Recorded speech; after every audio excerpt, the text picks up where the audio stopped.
Rosemary berada di area dalam compound. Kalau dilempar utility, kalau masuk ada jendela di sana, bisa langsung menjadi sebuah end untuk PBE. Tapi betul sekali apa yang dilakukan oleh Okta. Satu knockdown berhasil dia dapatkan. Yang kedua bisa dilakukan dan yang kedua dilakukan oleh Fnatic. Dibalikan keadaannya. Nice banget Fnatic, backup di saat yang tepat sekali. Dan nampaknya First Blood jatuh di tangan seorang Okta. Dan bahkan dua player dari PBE langsung dilumat begitu saja. Nice banget Alteri. Gini doang ketawa-tawa. Di rumah mulu, yuk kan?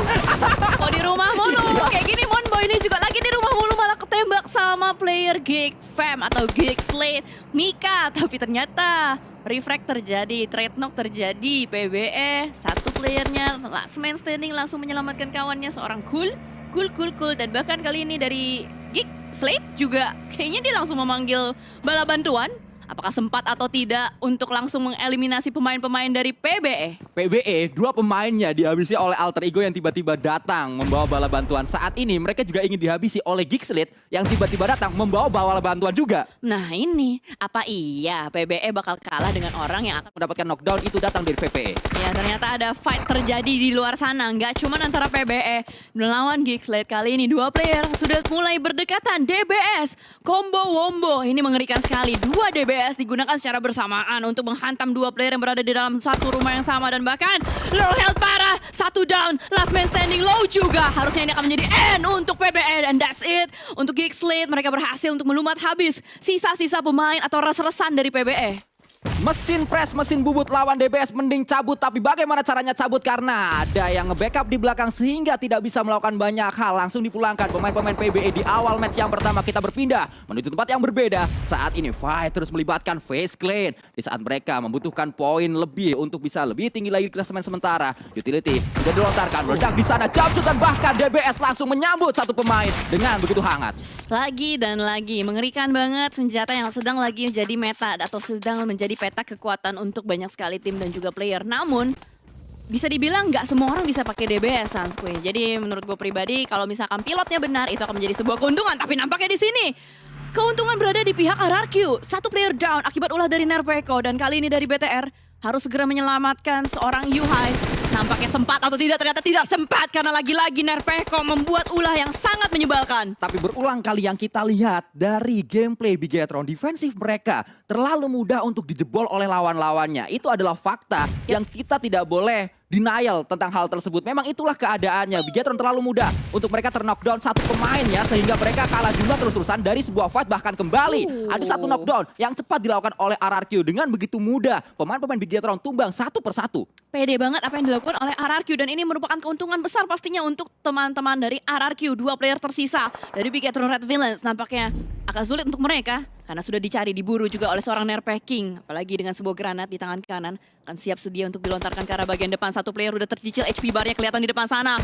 Sudah connect juga, Satar langsung dieliminasi begitu saja. Dan bahkan menuju ke arah kanan, granat dari seorang Nerpeko. Connect, ternyata splash damage saja Sanskui. Bahkan saat ini ada satu push commit dilakukan. Tembakan kembali menuju pemain-pemain dari Bigetron. Walaupun ada yang melakukan backup, tapi apa daya. Unggul jumlah pemain membuat RRQ memulangkan Bigetron di posisi 15. Bigetron kembali mengalami yang namanya kurma di dalam in-game atau kurang lama. Wah, bisa dibilang butuh sesuatu yang membuat Bigetron bermainnya lama ya. Di PMPL saya pengalamannya sudah sangat banyak. Kalau kita lihat pemain asing mereka pun, Yuhai adalah pemain yang sangat luar biasa. Makanya itu nanti kita akan lihat apakah mereka bakal step up atau tidak. Karena di sini yang lagi berusaha untuk nge-up point mereka juga ada Alter Ego yang sudah berusaha untuk mencari last man, bukan last man, dan ternyata berhasil untuk mendapatkan satu kembali. Last man-nya ada di mana dari Geek Fam nih? Ya ternyata cabut terlebih dahulu satu pemain dari Geek Fam tadi, sehingga nampaknya menyisakan satu di area tersebut. Atau memang pemain lain disuruh untuk ngebuka jalan dulu, satu yang ditinggalkan. Dia masih tertinggal di belakang, cukup jauh. Mika berada di area dekat dari jembatan Hatin. Oh, udah gerak duluan Mikanya. Tidak boleh sembarangan adalah nembak sembarangan. Kimain harus mengkalkulasikan dengan cukup matang. Tembakan dilakukan kembali, berhasil. Kimain akhirnya mendapatkan satu knockdown penting. Dan nampaknya ada trade knock yang terjadi. Razy down, perlu diselamatkan terlebih dahulu. Sementara ada sebuah delay yang sedang dilakukan juga oleh teman-teman Boom Esports pastinya.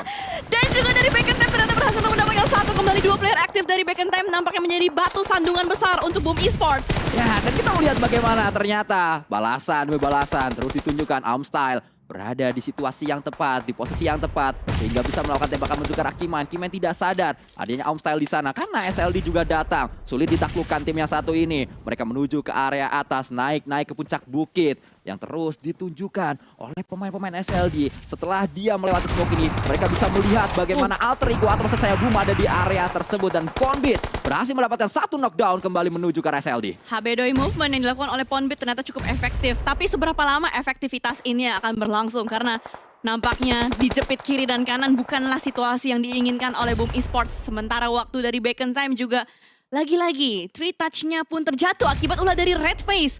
PJV ternyata ikut-ikutan juga, belum kelihatan di mana, ternyata ada di belakang sana.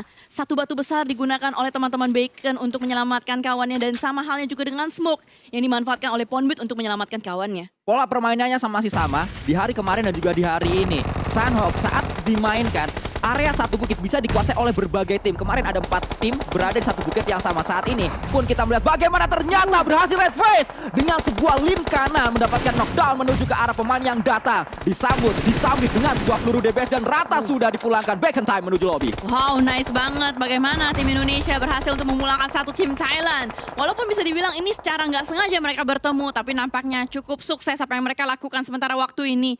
RRQ Mort perlu diselamatkan, sementara dari Voldemort atau Tuan Muda Voldemort akan langsung berlari-lari menuju kawannya. Ada beberapa peluru nyasar, masih belum ketahuan ada di bagian mana. Ternyata itu kelakuan dari si Mela. Ya Mela yang masih ada di area belakang sini. Buah kelakuan yang mirip dengan kucing garong karena kelakuan si kucing garong. Ya, kita kembali melanjutkan. Saat ini ada sebuah fight yang terjadi melibatkan tim Indonesia yang lain. Void membuat Yudo Lion pulang ke lobby. Banyak fight melibatkan tim Indonesia dan rata-rata semuanya dimenangkan oleh tim Indonesia. Wah, ini seneng banget sih gue ngelihatnya karena confidence dari tim Indonesia cukup baik, dan ada Blue Zone yang bisa dibilang cukup mengganggu untuk Boom Esports dan juga PCFE. Boom pulang dengan membawa 4 poin, cukup baik nampaknya untuk mereka. Tapi kayaknya mereka tidak akan puas, sama halnya juga dengan Luxi tidak puas. Hanya dengan 3 elimination point tarik mundur ke arah bagian belakang, kena sedikit beberapa bakaran molotov.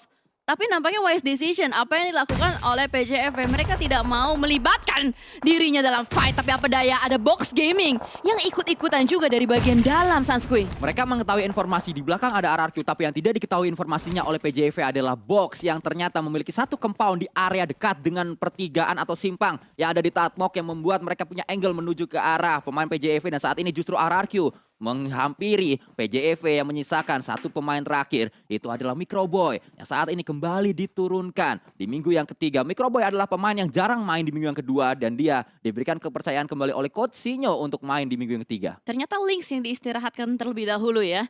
Dan kayaknya nih gue dejavu ya melihat Microboy menjadi last man standing di Sunhawk. Kita pernah melihat pemandangan seperti ini di Sunhawk ketika PMPL ya kalau nggak salah, pas PMPL Country. Dan terjadi kembali untuk di kali ini. Microboy hanya dengan sebatang pohon kuyus, dia berusaha untuk menyelamatkan dirinya atau bertahan selama mungkin. Tapi masalah ini nggak bisa lama-lama. Zonanya dalam waktu sekitar 5 detik akan bergerak masuk. Dan ternyata Alpha Connect needs-nya Sanskui. Siapa yang bilang SLD sulit ditaklukkan, karena saat ini pemain SLD sudah takluk satu playernya. Ini adalah sebuah start yang cukup baik untuk Void. Mampu kembali menambah pudi-pudi elimination, tapi hati-hati Void. Tersendat tadi satu push yang mereka lakukan kembali, ada yang knockdown lagi dari SLD. Dan ternyata itu adalah pemain yang knockdown tadi, masih ada 2 di belakang sana ternyata. Masih ada 2 yang aktif ya. Dan apakah mereka sadar atau tidak dengan keberadaan dari Kwang dan juga Trongzin? Tapi nampaknya dari Trongzin sudah mulai ketahuan juga posisinya, terkena beberapa besetan-besetan peluru. Kwang pun berusaha untuk dengan tenang menghadapi pemain-pemain dari Void, tapi dari celah kecil. Oh my god, Makeshift down. Tapi ini membuka posisi untuk SLD ada di mana. SLD sudah mulai ketahuan, SLD terkena blue zone duluan. SLD akan datang dan disambit dengan peluru oleh Alpha. Sangat baik respon yang ditunjukkan oleh pemain-pemain Void. Nice banget, last man standing. Kamu ketahuan ada di situ. Let's go, 87 bakal maju. Dijepit, ternyata Kwang berhasil mendapatkan 1, mendapatkan 2. Untung dibayarin cepat sama Alpha 7. Tapi apakah sempat? Dengan blue zone yang begitu menyakitkan untuk menyelamatkan 2, kayaknya nggak sempat deh. Void harus kehilangan beberapa kawannya. Sangat disayangkan, Void harus knockdown 2 pemain. Kalau yang knockdown 1, mungkin ini akan menjadi sebuah late game yang baik untuk mereka. Tapi dengan hanya menyisakan 1 yang terakhir, sehingga late game mereka tidak terlalu mulus. Mereka harus tertatih-tatih di area late game. Karena kalau kita lihat posisinya Box yang saat ini sedang nyaman-nyamannya mereka berada di Tatmok. Dan ini adalah hal yang berulang kali dialami oleh tim asal Vietnam. Nggak Box, nggak Xavier, kalau late game-nya menuju sini mereka mereka langsung ngambil kayu dan mereka berada di dalam circle. Ya, jadi mereka tinggal nge-defense doang kan. Dan ini merupakan mungkin posisi yang nyaman buat tim Vietnam. Karena bermain di hutan untuk tim Vietnam ini. Sementara juga kita melihat bagaimana dari RRQ akan berusaha untuk mencari jalan masuk. Tapi masalahnya ada peluru-peluru juga untuk masuk ke badan dari seorang Mort. Box Gaming sudah menjaga-jaga, sudah memperhatikan, sudah ngelok posisi player-player dari RRQ. Tapi mereka harus split fokus nih Sanskui. Ya, proning yang terus diupayakan oleh pemain-pemain box. Kita berpindah menuju ke arah tim asal Malaysia. Sam9 yang saat ini sedang bahu-membahu untuk bisa menuju ke arah late game. Tapi ternyata apa yang ditunjukkan oleh Sam9 membuat tim Indonesia sedikit pincang karena satu knockdown dialami oleh RRQ. Mereka sisa 3, tinggal 2 yang bisa nembak karena satu sedang knockdown. Ada revive yang sedang dilakukan dan akhirnya masih berhasil. Ini berhasil tapi masalahnya Blue Zone-nya juga bikin mereka panik kan. Dan ini membuat konsentrasi dari RRQ terpecah belah. Tersisa tuan muda Voldemort saja seorang diri. Berada di bagian bawah, dekat dengan The Xavier. Entah bakal terkena HB Doi atau tidak. Itu gue gemes banget. Voldemort bakal masuk, bakal membuka pintu. Ketahuan, Rebi sudah siap-siap menggunakan granat. Dimasak cukup lama, cukup matang. Pintunya ditutup, cuaks. Ya, ini adalah satu hal yang baik ditujukan oleh Voldemort. Namun kita melihat kembali bagaimana box akan datang menuju ke area pemain-pemain dari DBD, Cijel. Kayaknya bakal disergap. Dari pemain box sudah mulai masuk. Satu player membuka jalan menuju ke arah bagian dalam. Tapi Ziggs gagal untuk bisa memberikan happy birthday. Tapi dibayarin oleh temannya seorang Yen di bagian belakang juga. Box satu persatu lumpuh. Down juga. Tidak bisa diselamatkan DBD. Cukup kuat untuk bisa defense di bagian dalam. Tapi ternyata Rebis pulang. The Xavier pulang. Berarti Voldemort punya dapat jalan masuk ke dalam. Ya, ini adalah hal yang sangat baik ditujukan oleh tuan muda Voldemort. Tuan muda yang tidak lagi muda umurnya, mereka bisa atau dia bisa menuju ke area dalam dari circle. Ada satu jalur evakuasi, tapi ini juga hal yang perlu kita perhatikan. DBD sampai late game, DBD adalah satu-satunya tim yang belum merasakan WWCD. Sepanjang PMSL berlangsung, mereka punya kesempatan untuk mendapatkan WWCD pertama. Mereka membuka keran WWCD mereka di PMSL karena ini dimainkan di kandang mereka, yaitu di Malaysia. Tapi masalahnya ada Sam9 sudah mengintai dari bagian belakang. Ini bahaya juga. Ternyata Box Gaming lah yang berhasil memusnahkan DBD dari map Sunhawk dan langsung diamankan juga oleh Sam9 maju ke arah bagian depan box. Tidak nyenyak, tidak damai hidupnya. Dan bahkan kali ini bakal diserbu kembali oleh pemain-pemain dari Sam9. Akankah puasa buff atau Ramadan buff dari Sam9 masih berlaku di Sunhawk kali ini, Sanskui? Terus terlihat, terus terpantau, bahkan Sam9 sangat kuat. Memang permainan mereka dan Sam9 mengakhiri semuanya dengan sebuah winner chicken dinner.